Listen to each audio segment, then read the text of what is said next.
Assalamualaikum anak solih-solihah. Bagaimana kabarnya? Masih tetap semangat? Demi mencapai cita-cita kita di masa yang akan datang, kita harus tetap semangat. Kali ini kita masih belajar di tema 7, Indahnya Keragaman di Negeriku, subtema 1, Keragaman Suku Bangsa dan Agama di Negeriku, pembelajaran 2. Sebelum pembelajaran dimulai, marilah kita berdoa menurut agama dan kepercayaan masing-masing supaya diberi kelancaran dan kemudahan dalam melaksanakan pembelajaran hari ini. Jangan lupa disiapkan buku dan alat tulisnya. Anak-anak, Indonesia terdiri atas ribuan suku bangsa yang tersebar di berbagai daerah. Suku bangsa apa yang ada di daerah kalian? Salah satu suku bangsa di Indonesia adalah suku bangsa Papua. Suku bangsa Papua mayoritas tinggal di Papua. Ayo, mengenal salah satu lagu dari Papua? Salah satu lagu daerah terkenal dari Papua adalah Apuse.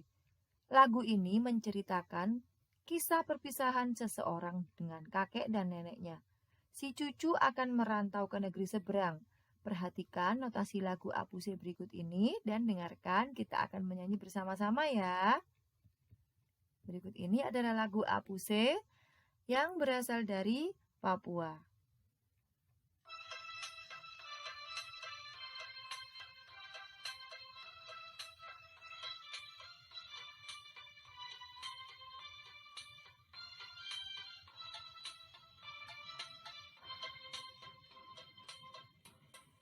Apuse kokondao yurabe sorendoreri uhlenso bani nema baki pase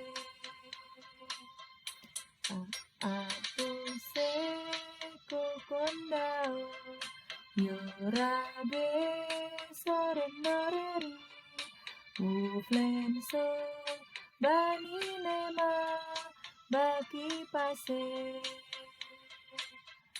arafabe aswara kwa arafabe aswara kwa apuse kokondao yorabe sorendoreri uflenso bani nema baki pase apuse kokondao yorabe sorendoreri uflenso bani nema baki pase arafabe aswara kwa arafabe aswara kwa.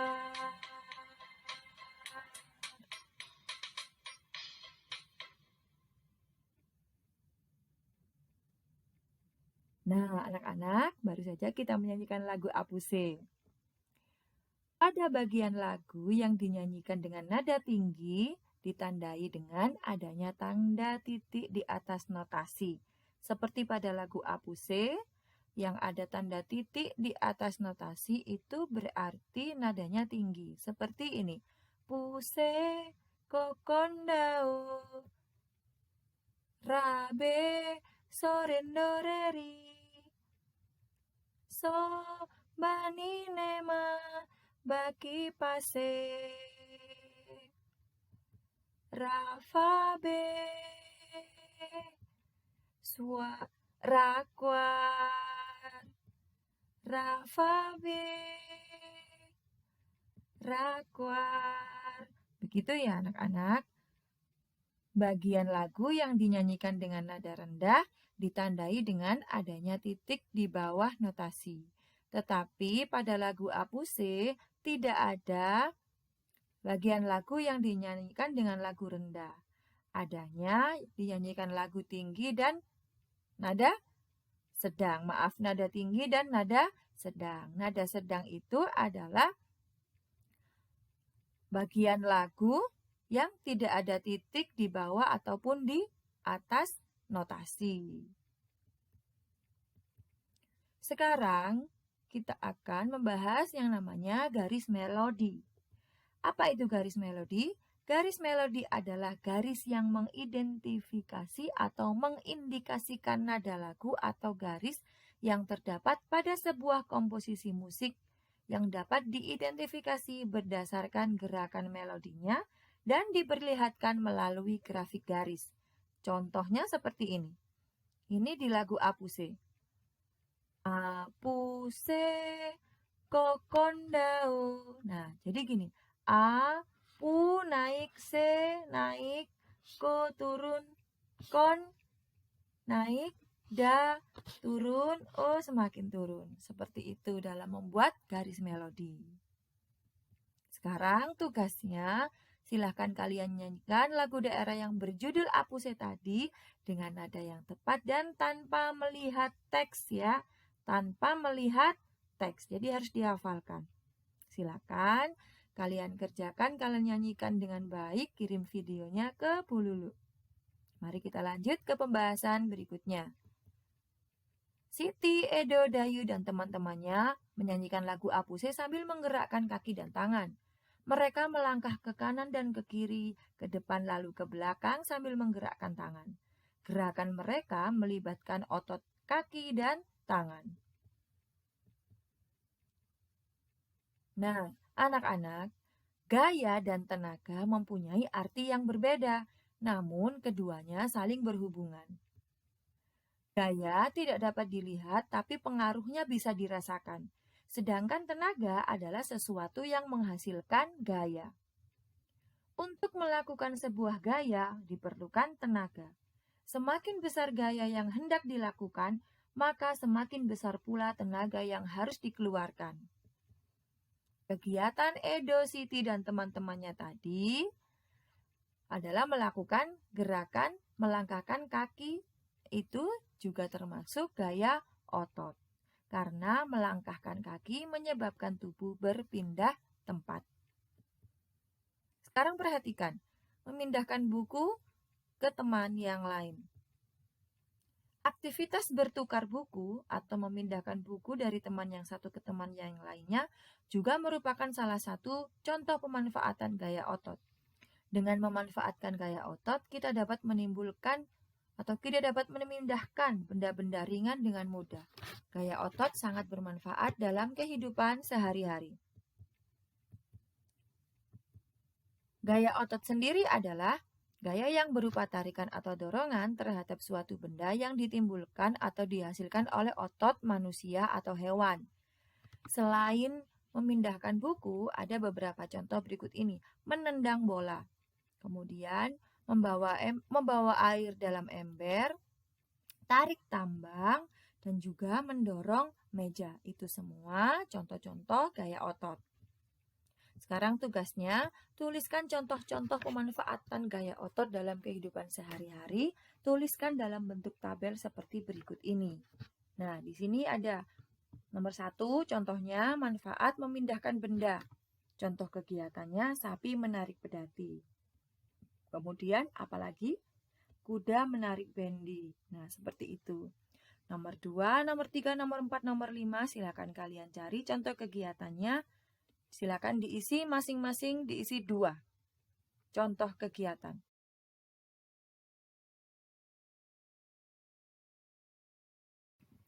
Sekarang mari kita baca kembali bacaan yang berjudul Suku Bangsa di Indonesia. Sejak dahulu kala, bangsa Indonesia hidup dalam keberagaman. Kalimat Bhinneka Tunggal Ika pada lambang negara Garuda Pancasila bukan cuma slogan. Penduduk Indonesia terdiri atas beragam suku bangsa, agama, bahasa, adat, dan budaya, tetapi semua dapat hidup rukun berdampingan. Berdasarkan hasil sensus Badan Pusat Statistik tahun 2010, bangsa Indonesia terdiri atas 1.331 suku. Berdasarkan sensus itu pula, suku bangsa terbesar adalah suku Jawa yang meliputi 40,2% dari penduduk Indonesia. Suku Jawa ini merupakan gabungan dari suku-suku bangsa di Pulau Jawa, yaitu Jawa, Osing, Tengger, Samin, Bawean, Naga, dan suku-suku lainnya. Suku yang paling sedikit jumlahnya adalah suku Nias dengan jumlah 1.041.925 atau hanya 0,44% dari jumlah penduduk Indonesia. Namun, suku-suku Papua yang terdiri atas 466 suku jumlahnya hanya 2.693.630 jiwa atau sekitar 1,14% dari jumlah penduduk Indonesia. Sedangkan etnis Tionghoa jumlahnya sedikit lebih banyak, yaitu 2.832.510 atau sekitar 1,2% penduduk di Indonesia. Nah, anak-anak, kita dapat memperoleh informasi dari suatu bacaan, tetapi kita juga bisa mendapatkan informasi sebelum membaca bacaan tersebut. Nah, perhatikan tabel berikut ini. Teks suku bangsa di Indonesia. Kita sudah mengetahui pengetahuan yang sudah diketahui sebelum membaca. Artinya sebelum membaca kita sudah tahu. Yang pertama contohnya, sejak dahulu kala bangsa Indonesia hidup dalam keberagaman. Contohnya lagi, penduduk Indonesia terdiri atas beragam suku bangsa, bahasa, adat, dan budaya, tetapi semua bisa hidup rukun berdampingan. Nah, pengetahuan yang baru diketahui setelah membaca adalah berdasarkan hasil sensus Badan Pusat Statistik tahun 2010, bangsa Indonesia terdiri atas 1.331 suku. Informasi yang kedua, atau pengetahuan yang kedua, suku terbesar di Indonesia adalah suku Jawa, mencapai 40,2% dari penduduk Indonesia. Pengetahuan yang ketiga, suku yang paling sedikit adalah suku Nias, hanya 0,44% dari penduduk Indonesia. Selanjutnya, suku di Papua terdiri dari 466 suku, jumlahnya hanya 1,14% dari penduduk di Indonesia. Dan yang terakhir, etnis Tionghoa di Indonesia berjumlah 1,2% dari penduduk Indonesia. Sampai di sini pembelajaran hari ini, anak-anak. Hindari perpecahan dengan teman, saudara, atau dengan yang lainnya yang berbeda agama, suku, maupun adat istiadat. Karena perbedaan tersebut adalah keragaman budaya Indonesia yang harus kita jaga dan kita lestarikan. Tetap semangat belajar berilmu, ilmu yang bermanfaat. Mohon maaf apabila ada salah-salah kata. Wassalamualaikum warahmatullahi wabarakatuh.